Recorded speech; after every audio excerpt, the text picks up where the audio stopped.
जी महाराज जी, एक चीज़ और पूछना चाहेंगे कि यहाँ पर महाकुंभ में जो संत समाज का और बड़े बड़े गुरु मूर्ति का आगमन हुआ है, तो बहुत से लोग ऐसे हैं जो कि इस पर कई कटाक्ष करते हैं, यहाँ की व्यवस्थाओं पर, यहाँ की चीज़ों पर।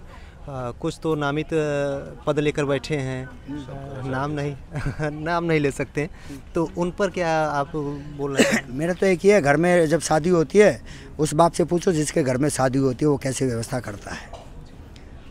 क्या खाने वाला तो खा के चला जाता है, मीठू नहीं है, नमक नहीं है, मिर्ची नहीं है, अरे उससे पूछो उसकी व्यवस्था कैसी हुई है। अरे भाई, इतना बड़ा कुंभ है जिसकी लंबाई 30 किलोमीटर समथिंग है, इतनी पब्लिक है, उनके लिए व्यवस्था करना कोई आसान है क्या? चिड़ी बच्चों को खेल है क्या? और जो ऐसा बोल रहे हैं वो खड़े अखाड़े उसमें बैठकर अपनी गादियों में बैठकर चांदी की गादियों में बैठकर मुँह चलाना जानते हैं, जिनको शास्त्रों का ज्ञान नहीं है, जिनको कुछ बोलने का ध्यान नहीं है, वो क्या जाने सनातन संस्कृति। जिनको ये मालूम नहीं है कि भाई सनातन है क्या, राजनीति करना है।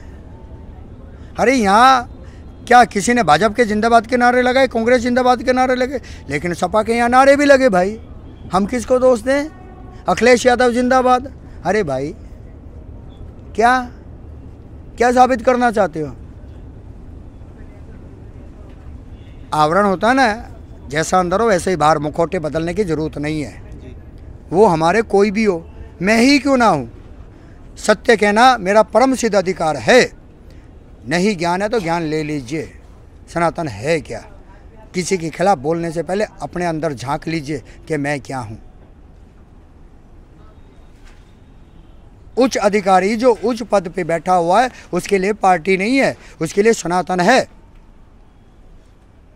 वो हमारे कोई भी हो, मैं ही क्यों ना हूं, ना तो मैं भाजपा का हूं ना मैं कांग्रेस का हूं, मैं केवल मेरे सनातन का हूं, मैं मेरे देश का हूं। पार्टी तो आएंगी और जाएंगी और बदलेंगी, लेकिन मेरा सनातन नहीं बदलेगा। तो मुझे व्यवहार मेरे सनातन के लिए करना है, किसी पार्टी के लिए नहीं करना है कि 2 4 5 करोड़ रुपए ले लो और ठूस लो, है फोटो पड़ा लो, फिर आक्षेप नापो। अरे भाई, ये काम उनका है, हमारा नहीं है। हम तो बहुत छोटे साधु हैं, हम तो बहुत छोटे हैं, हमें तो अभी चलना सीखा है। अरे वो तो महत्वपूर्ण पदों पे बैठे हैं, विचार करना चाहिए कि देश को क्या दिशा दे रहे हो। अरे भाई, इतने ऊंचे पद पे बैठे हैं, देश के अंदर एक भी अपराध मुक्त गांव हो तो बता दो।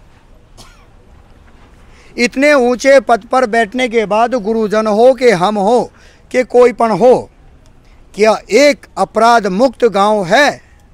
नहीं है। क्यों नहीं है? अगर दरेक के गुरु भी हैं, दरेक जगह साधु संत हैं, दरेक जगह वो हैं, तो क्यों ऐसा है कि एक गांव अपराध मुक्त नहीं है?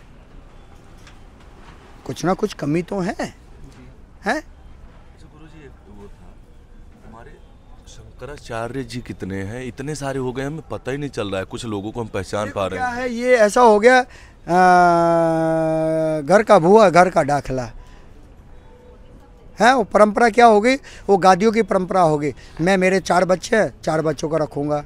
मेरे 5, पहले ऐसा नहीं था, सभी पदों के लिए कहते हैं ना निष्पक्ष होता था, लेकिन वो नहीं है। अपने आप शंकराचार्य बन जाते, अपने आप गुरु बन जाते, अपने आप मौलवी बन जाते, अपने आप फतवाधारी बन जाते हैं, अपने आप को मुखिया बना लेते हैं, अपने आप सब अपना आप बन जाता है। ऐसा नहीं है। मैं तो सभी के लिए कह रहा हूँ, मैं भी सन्यासी हूँ, मैं भी अपने लिए भी कह रहा हूँ, मैं ये बन जाऊँ, वो बन जाऊँ, फलाना बन। अरे भाई, काबिलियत है, हैं? मुफ्ती बन गया, मैं मौलवी बन गया, मैं फलाना साधु बन गया, मैं ये बन गया, मैं वो बन गया, है किसी के पास में? नहीं है ना। पहले ज्ञान अर्जित करना पड़ेगा। उस बिच्छू से सीखो। किससे? उस बिच्छू से सीखो जो अंडे अपने ऊपर रखती है और उसके बच्चे अंदर ही अंदर अपनी माँ को खा जाते हैं।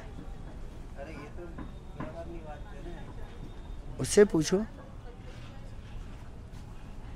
पूछा है कभी किसी ने? नहीं ना।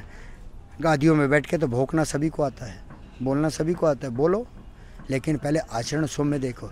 एक छल्ले ने दूसरे में छेद गिनवा जाए, पहले अंदर देखो तुम्हारे में कितने छेद हैं, तुम हो क्या।